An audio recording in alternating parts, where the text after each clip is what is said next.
हाय दोस्तों, तो इस वीडियो में अपन ये doctor Agarwal health care limited IPO आने वाला है, इसके बारे में डिस्कस करेंगे। इसने किया है इन्वेस्टर के साथ बहुत बड़ा धोखा। धोखा मतलब कह सकते हैं कि इन्वेस्टर्स को बहुत निराश किया है जिस वैल्यूशन पर ये अपना आईपीओ लेके आए हैं।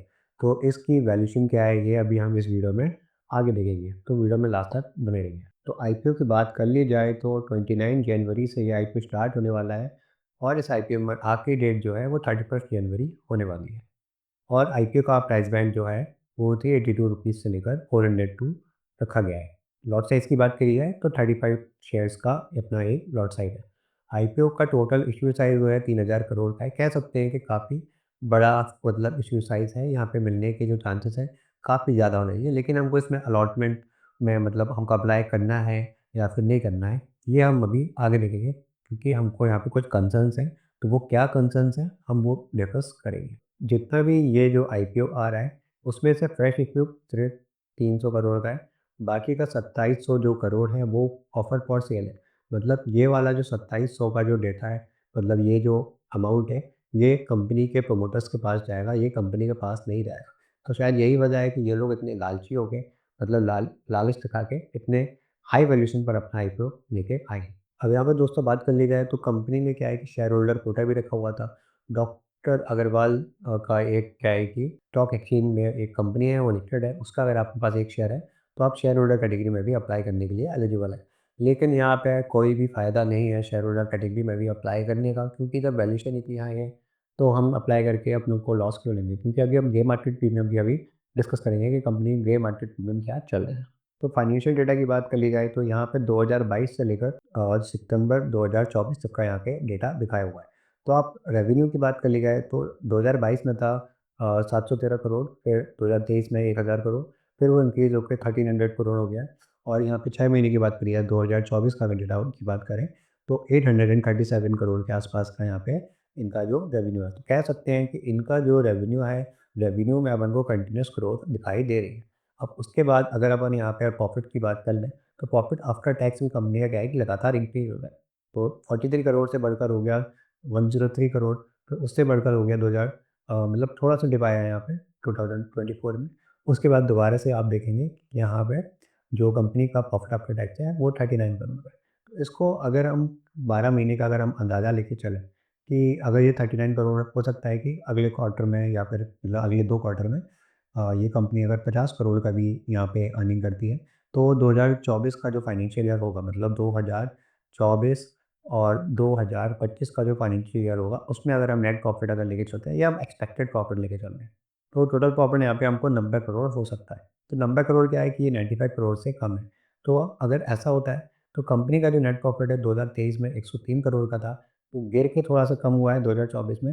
फिर उसके बाद ये क्या है कि थोड़ा-सा और कम हो जाएगा, अगर ये प्रॉफिट हमारा मतलब 50 करोड़ या उससे 55 करोड़ के नीचे आता है। तो कंपनी का रेवेन्यू में हमको भले ही ग्रोथ दिखाई दे रही है, मतलब ईयर आफ्टर ईयर ग्रोथ दिखाई दे रही है, लेकिन कंपनी का प्रॉफिट क्या है कि ऊपर तो जा रहा है, लेकिन फिर थोड़ा-सा हमको यहाँ पर डिप दिखाई दे रहा है। तो यहाँ पे इस कंपनी के लिए थोड़ा एक कंसर्न की बात है। कंपनी का रिटर्न ऑन इक्विटी भी देखी जाएगी तो रिटर्न ऑन इक्विटी इतना कुछ खास नहीं है, 9.3% का है। रिटर्न ऑन कैपिटल एम्प्लॉयड ठीक-ठाक है, 14.61% का है। और कंपनी का जो प्रॉफिट आफ्टर टैक्स का जो मार्जिन है, वो भी ठीक कह सकते हैं 6.91%, 6.90% का। अब दोस्तों सबसे इम्पोर्टेंट डेटा है जो हमको देखना होता है कंपनी की वैल्यूएशन, की कंपनी किस वैल्यूएशन पर लेकर आ रही है। अब मान लीजिए आपको कोई चीज़ मार्केट में अगर आपको 10 रुपए की मिल रही है और वैसी कोई कंपनी आ रही है, मतलब मार्केट में लेकर, मतलब सिमिलर काम कर रही है कंपनी, अगर वो आपको बोले कि मैं उस सेम सर्विस के लिए, सेम चीज़ के लिए आपको 15 रुपए चार्ज करूँगी, तो क्या आप उस कंपनी में इन्वेस्ट करेंगे? तो आप ऐसी कंपनी में इन्वेस्ट नहीं करेंगे। तो यहाँ पे यही हाल हो रहा है, वो मैं आपको समझा रहा हूँ क्यों। अब आप देखिए, आप कंपनी का पीई रेशियो देखिए, तो जो आईपीओ कंपनी जिस प्राइस पर लेकर आ रही है, उस प्राइस पे अगर हम कंपनी का पीई रेशियो देखेंगे, कंपनी का पीई रेशियो आ जाएगा 160 का निकल के, 160 का पीई रेशियो निकल के आ रहा है, ठीक है। अब जो कंपनी के जो ऑलरेडी कॉम्पिटिटर्स हैं, जो क्या है, स्टॉक एक्सचेंज में जो कंपनी के मतलब ऑलरेडी पीयर्स हैं, उनका क्या पीई रेशियो है, एक बार हमको वो भी चेक करना पड़ेगा। तो उससे कंपैरिजन करेंगे तो हमको समझ में आया कि ये 160 का जो डेटा है, मतलब आप अगर आप ₹1 कमा रहे हैं तो उसके लिए आप क्या है, ₹160 दे रहे हैं। तो बाकी का जो और कॉम्पिटिटर्स हैं, उनकी क्या वैल्यूएशन है, हमको एक बार वो भी देखनी पड़ेगी।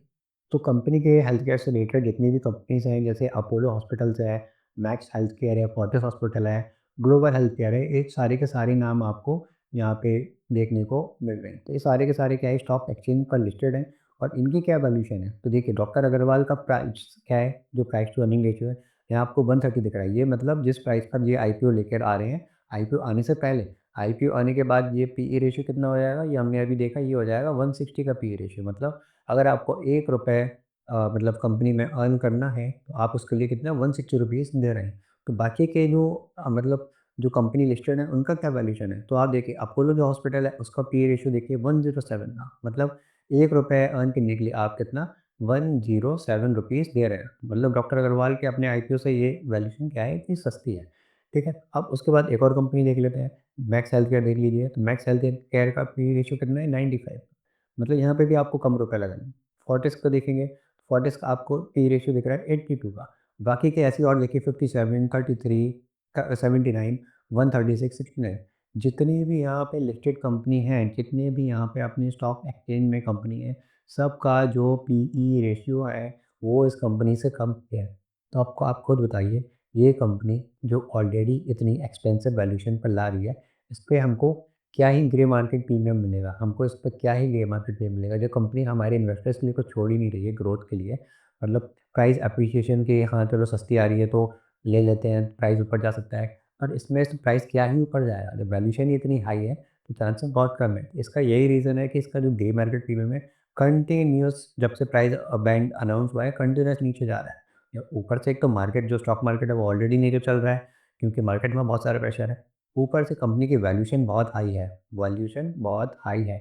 उसकी वजह से क्या हो रहा है, कंपनी के ग्रे मार्केट प्रीमियम में लगातार गिरावट आ रही है। अब भाई ऑब्वियस सी बात है, इतनी हाई वैल्यूएशन पर कंपनी लाओगे और जबकि ऑलरेडी उसके कॉम्पिटिटर्स हैं, ये जो कॉम्पिटिटर्स हैं सस्ती वैल्यूएशन पर मिल रहे होंगे, तो लोग क्यों नहीं खरीदेंगे महंगी महंगी कंपनी। तो कंपनी के अगर ग्रे मार्केट प्रीमियम की बात कर ली जाए, तो 3% के आसपास का कंपनी का ग्रे मार्केट प्रीमियम है, और रुपए की बात करी जाए तो ₹12 प्लस का ग्रे मार्केट प्रीमियम चल रहा है। और परसेंटेज वाइज़ देखेंगे है तो 3% का यहाँ पे ग्रे मार्केट प्रीमियम चल रहा है।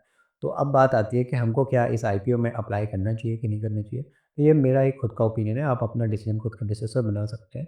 तो मेरा ये ओपिनियन है कि हमको इस आईपीओ को प्योरली अवॉइड करके चलना है, क्योंकि जिस हिसाब से मार्केट कंडीशन चल रहा है, बिल्कुल हमको एक नीचे मतलब जो हमारी जर्नी है मार्केट की, वो अभी हमको बेरिश दिखाई दे रही है।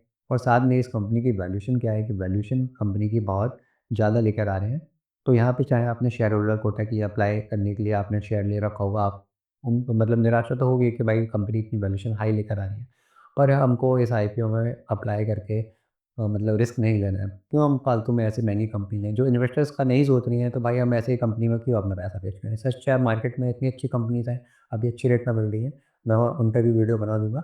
आप उन पे अब इन्वेस्ट करके चलिए, आप ऐसी कंपनीज़ को पूरी तरह से अवॉइड करके चल सकते हैं। उम्मीद है इस वीडियो में आपको सारे कॉन्सेप्ट्स बहुत अच्छे से समझ में आ गए होंगे। तो चलिए मिलते हैं अब अगली वीडियो में, तब तक के लिए गुड बाय।